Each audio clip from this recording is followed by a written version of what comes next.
গুৱাহাটীত সংঘটিত শোকাবহ দুৰ্ঘটনাত মালিগাঁৱৰ 3 যুৱক নিহত। তীব্ৰবেগী ট্ৰাক আৰু স্কৰ্পিঅ'ৰ মুখামুখি সংঘৰ্ষৰ ফলত এই দুৰ্ঘটনা। নিহত 3 যুৱক ক্ৰমে মালিগাঁও গৌচালাৰ কৰুণা বেজবৰুৱা, ৰঞ্জিত দে আৰু পাৰ্থ প্ৰতিম বৰ্মন।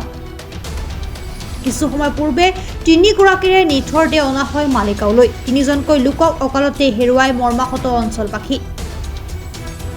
সমগ্ৰ মালিগাঁৱতে এক শোকাকুল পৰিৱেশে বিৰাজ কৰা পৰিলক্ষিত হৈছে। আচলতে মুখৰ ভাষা হেৰাই গৈছে। আমাৰ অতি মৰমৰ আমাৰ বৃহত্তৰ মালিগাঁও শিল্পী সমাজৰ 3জনকৈ সক্ৰিয় সদস্য, কৰুণা বেজবৰুৱা, পাৰ্থ প্ৰতিম বৰ্মন আৰু ৰঞ্জিত দে, তাক আমি সুমিত বুলি মাতোঁ। পাৰ্থ প্ৰতিম মানে আমাৰ মন্ত্ৰী। যোৱাকালি ময়ো ৰাতি ইয়াৰ পৰা 10:05 গৈছোঁ। এতিয়া ইয়াত মন্ত্ৰী বহি আছে, কৰুণা আৰু সুমিত নাছিল বাৰু।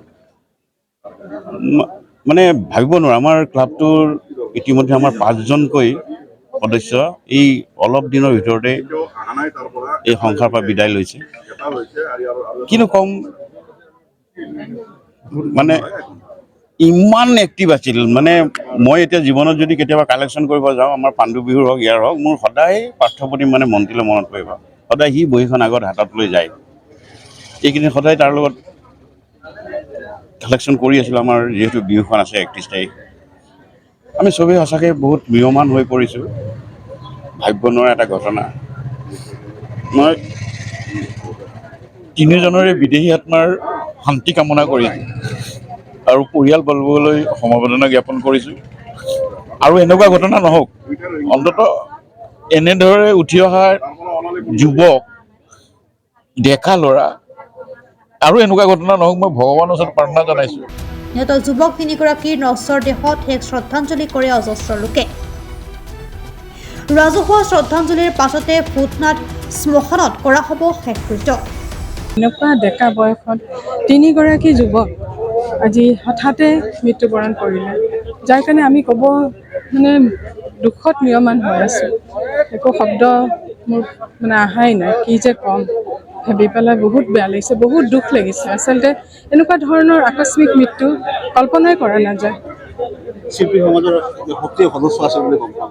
তেওঁ সক্ৰিয় সদস্য আছিলে, বিশেষকৈ আৰু সাংস্কৃতিক জগতত তেওঁলোকৰ ইমান ওতপ্ৰোতভাৱে জড়িত। আমাৰ পাণ্ডু বিহু সন্মিলনতো তেওঁলোকে ওতপ্ৰোতভাৱে জড়িত থাকে। আৰু য'তে আমি যাওঁ, তেওঁলোকে সাংস্কৃতিক ক্ষেত্ৰত প্ৰত্যেকটো খোজত তেওঁলোকে আগুৱাই আহে আৰু প্ৰত্যেকটো খোজত তেওঁলোকে সমাজৰ হৈ আগবাঢ়ি আহে। সেইকাৰণে আমি সকলো ৰাইজ আজি দুখত ম্ৰিয়মান হৈ আছোঁ। গুৱাহাটীৰ পৰা পূজা দাসৰ ৰিপৰ্ট, প্ৰাত টাইম ডিজিটেল। শদিয়াৰ পৰা ধুবুৰীলৈ, বৰাকৰ পৰা ব্ৰহ্মপুত্ৰলৈ সকলোৰে মাজত চিনাকি এটা নাম প্ৰাত টাইম। থলুৱা ভাষা, কৃষ্টি আৰু সত্য বাতৰিৰ আধাৰত প্ৰতিষ্ঠিত খবৰ প্ৰাত টাইমৰ প্ৰতিটো বা বাতৰি পুংখানুপুংখভাৱে চাবলৈ Facebook, YouTube, website, Twitter, Instagram আৰু ব্লগাৰ পেজত লাইক আৰু ফ'ল' কৰক। ধন্যবাদ।